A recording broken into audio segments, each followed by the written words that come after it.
Ya, Indonesia akan berhadapan dengan Uzbekistan di semifinal Piala Asia U23 2024 Senin mendatang. Kepastian itu didapat setelah Uzbekistan memetik kemenangan atas Arab Saudi dengan skor 2-0 di perempat final Piala Asia U23. Lantas seperti apa peta kekuatan Uzbekistan? Kita bahas malam ini bersama editor in-chief Fantasista ID, Ainur Rohman.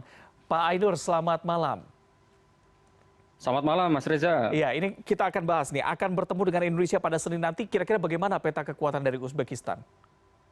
Uzbekistan ini adalah lawan yang di atas kertas sangat berat ya, karena dalam beberapa tahun terakhir memang kekuatan terutama di kelompok umur ini sangat kuat sekali. Seperti yang kita ketahui, Uzbekistan ini menjadi juara tahun 2018, lalu menjadi runner-up tahun 2022, lalu di kelompok umur yang lebih kecil lagi di usia 20 itu juara tahun lalu, tahun 2023. Artinya secara kekuatan Uzbekistan ini adalah salah satu yang terkuat di kelompok umur di level Asia sekarang. Artinya di atas kertas lagi-lagi ya, ini belum ngomong soal bagaimana di atas lapangan, Indonesia lagi-lagi akan menjadi underdog dalam pertandingan ini gitu.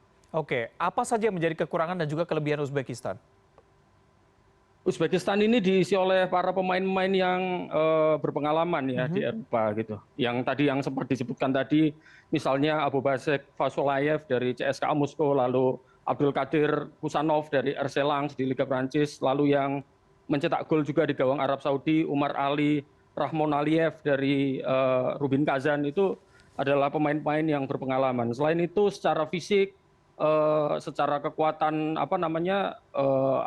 tenaga, power dan lain-lain, Uzbekistan ini adalah tim yang sangat diunggulkan ya. Terbukti dalam beberapa tahun memang ya mereka mencatat prestasi-prestasi yang gemilang di tingkat level usia. Tapi yang harus dicatat lagi adalah dari 4 semifinalis, 3 itu adalah mantan juara semua ya. Irak, lalu Jepang, lalu Uzbekistan. Irak juara tahun 2013, Jepang tahun 2016, lalu Uzbekistan tahun 2018. Jadi Indonesia berada di 4 besar di antara 3 tim terbaik di Asia. Ini adalah sebuah prestasi yang sangat fenomenal, apalagi kita menjadi debutan. Ini yang harus kita apresiasi. Artinya apapun hasil dari pertandingan besok di semifinal, kita memang harus angkat topi terhadap pasukan Sintayong ini, karena mencapai sesuatu yang di luar prediksi, tidak hanya bagi kita tetapi bagi dunia sepak bola di Asia gitu.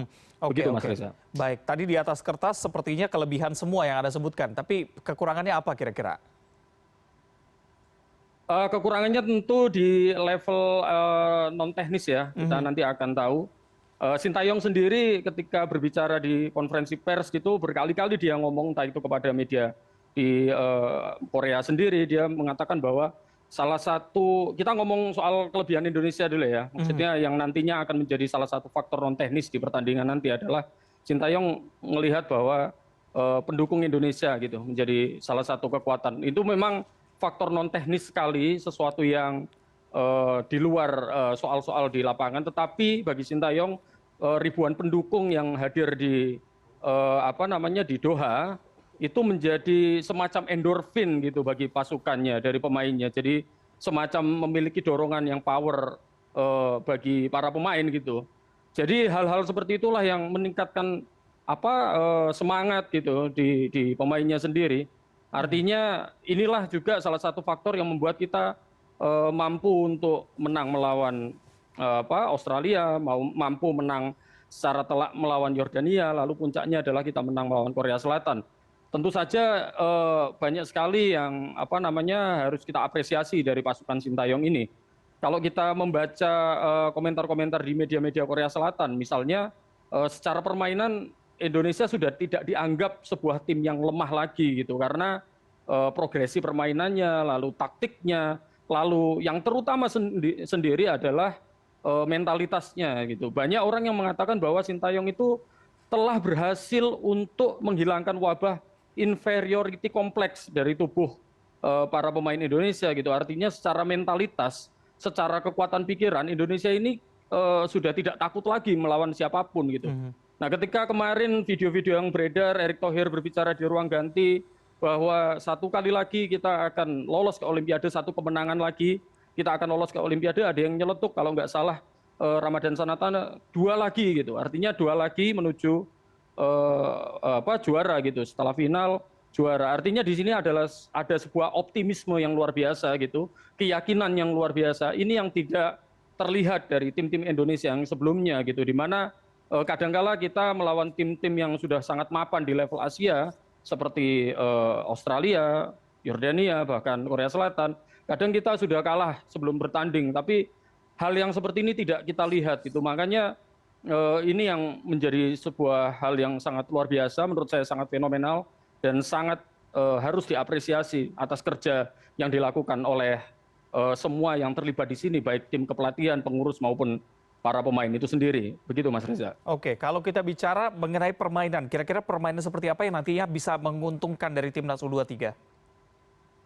Indonesia sendiri saya kira akan bermain tetap dengan 3-4-3 ya formasinya, lalu bisa berubah menjadi 3-2-4-1 gitu.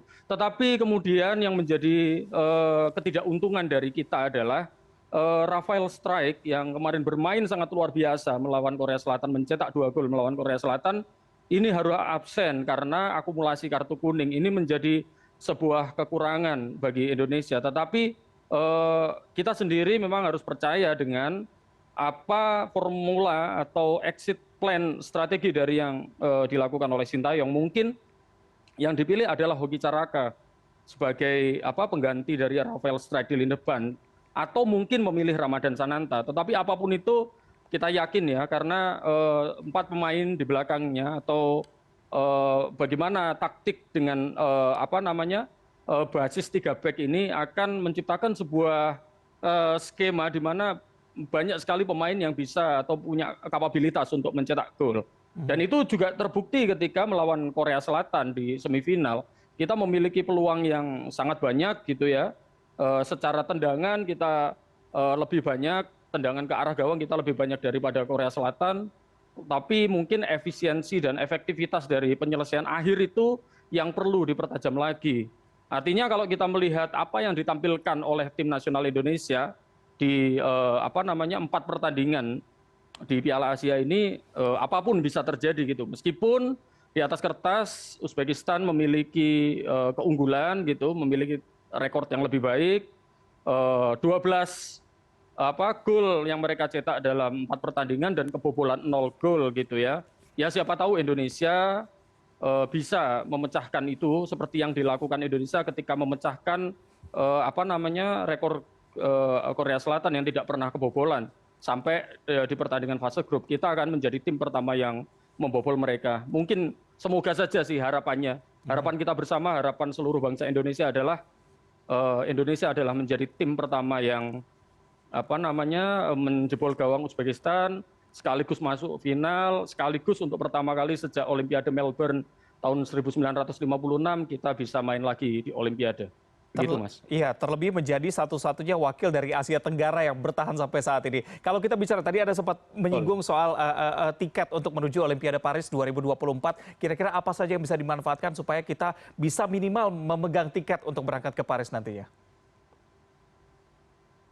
Nah ini ada beberapa ya, maksudnya kita banyak opsi nih. Jadi ketika misalnya kita menang melawan Uzbekistan, kita pasti ke final, pasti memegang tiket ke Paris. Kalaupun toh kalah, kita masih memiliki kesempatan untuk bertarung di perebutan peringkat ketiga dan mendapatkan tiket ke Paris. Kalaupun toh kalah lagi, kita masih memiliki kesempatan ketiga untuk bertarung di level playoff interkontinental melawan wakil Afrika yaitu Guinea. Tetapi harapan kami ya jangan lama-lama gitu. Semoga saja bisa langsung bisa langsung menang lawan Uzbekistan dan final. Karena Vietnam telah membuktikan gitu ya, sebelumnya tahun 2018 bisa lolos ke final. Artinya tim dari negara Asia Tenggara juga bisa untuk berprestasi besar di level Asia gitu, Mas.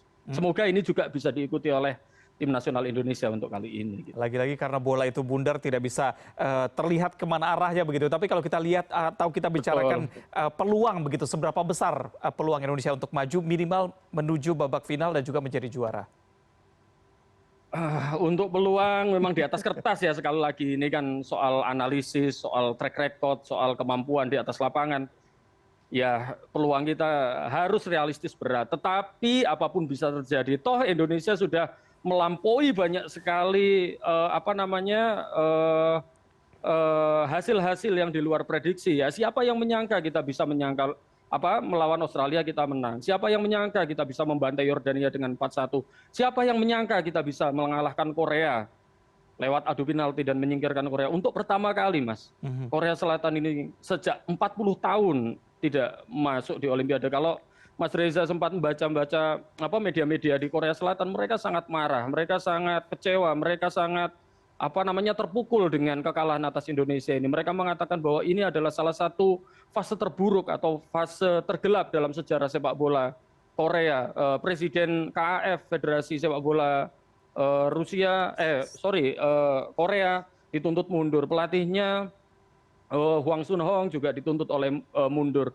Artinya impact dari kekalahan Korea Selatan ini melawan Indonesia, tersingkirnya Korea Selatan ini dan kegagalan Korea Selatan untuk mendapatkan tiket di Olimpiade Paris itu membuat Korea ini sangat terpukul. Apalagi sebelumnya Korea Selatan ini sudah gagal di beberapa cabang olahraga. Voli mereka gagal ke Olimpiade, lalu basket mereka gagal ke Olimpiade, lalu hoki mereka juga gagal ke Olimpiade. Ini ditambah dengan sepak bola gitu yang menjadi salah satu olahraga yang paling dibanggakan oleh rakyat Korea. Artinya kekalahan ini sangat memukul dan tidak pernah disangka sebelumnya negara seperti Indonesia yang dianggap negara yang dalam tanda kutip lemah di percaturan sepak bola Asia bisa mengalahkan Indonesia. Artinya apapun bisa terjadi melawan Uzbekistan ini. Meskipun lagi-lagi di atas kertas kita sedikit di bawah Uzbekistan gitu. Tapi kan tadi ada faktor-faktor non teknis seperti memang dukungan langsung ke sana dari pecinta sepak bola, ditambah juga doa dari masyarakat Indonesia. Sepertinya kita harapkan begitu ya bisa menambah semangat lagi dari teman-teman yang akan bertanding pada hari Senin nanti. Kita doakan yang terbaik untuk timnas Indonesia U23. Terima kasih sudah berbincang malam hari ini bersama kami. Kita semua berharap. Kita harapkan yang terbaik pastinya. Editor in Chief Fantastista ID, Ainur Rohman. Selamat malam. Terima kasih, selamat malam Mbak Reza.